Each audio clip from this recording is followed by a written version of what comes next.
but it can be done. I have done it before, but the road needs to be flat. It can't have a pitch change, because if they're changing their foot as they're driving up an incline, that'll completely throw off looking at the actual throttle angle. So it has to be a relatively long, flat stretch of road with no pitch change. So kind of keep that in mind in picking out the area that you want to perform the testing in. So let me fire it up. I'm going to bring the dyno here. Let me get the dyno up to about 2,000 RPM. We're going to get it up to about 2,000 here, and I'm going to go in. I'm going to pre-highlight this area. We're going to watch the live torque output. I'm not going to talk a whole lot as I'm doing it because the car is really loud, and I'm going to simply go in here and bump up the timing about 3, 4, 5 degrees at a time. We'll find that as I'm bumping the timing in and keeping my foot fixed, very important here on the dyno that I don't change the airflow as I'm operating here, so we can see the true live torque output of the engine. Once I reach that maximum brake torque where it doesn't go any further, that's the point where I'm going to stop and not add any further timing, and I might back it off a degree or two, and that's going to be that sweet spot of maximum brake torque and trying to achieve the highest efficiency out of our part throttle driving here with our spark timing. Okay, let me go ahead and fire it up real quick. Let's let this run for a second here, and let's get back online. Now it looks like it's telling me that I need to go and key cycle the car with the changes that I made in whatever that update was that we just sent to the ECU. So let me go ahead and just try that real quick.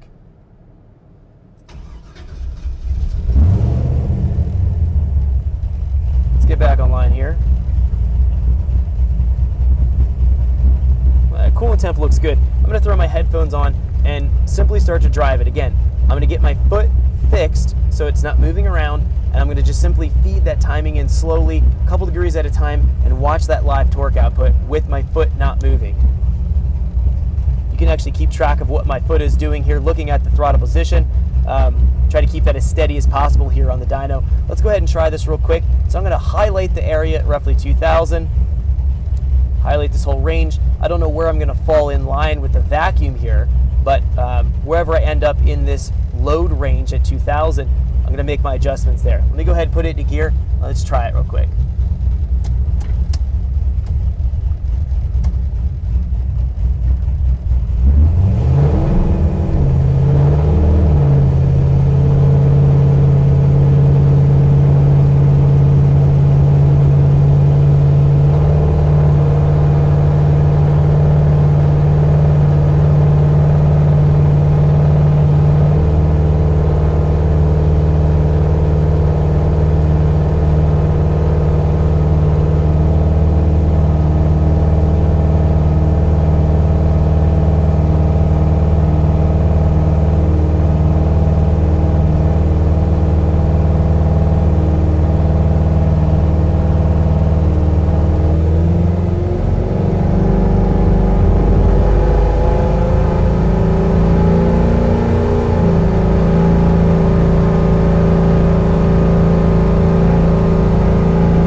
ahead and shut it off so I can talk here a little bit easier.